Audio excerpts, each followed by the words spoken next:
1959-এ Mansingh committee একটা প্ল্যানের নাম দেয়, সেই প্ল্যানটা ছিল ঘাটাল মাস্টার প্ল্যান।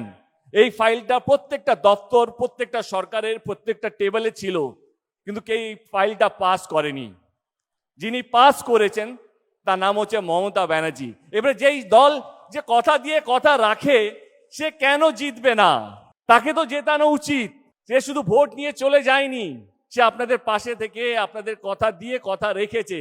সামনে নির্বাচন, আমি জানি অনেকেই আসবেন, অনেকে অনেক বড় বড় কথা বলবেন, তাতে কোনো আপত্তি নেই, সবারই অধিকার আছে কথা বলার। কিন্তু আমি সাধারণ মানুষ হিসেবে বলছি, যেই দলটা গত 15 বছর ধরে মানুষকে আগলে রেখেছে, তা তো জেতা উচিত। যেই দলটা সমস্ত ধর্মের মানুষকে, সে হিন্দু হোক, মুসলিম হোক, শিখ হোক, ইসাই হোক, সেই কোনো ধর্মীয় রাজনীতি না করে সমস্ত মানুষকে আগলে রেখেছে, তার তো জেতা উচিত।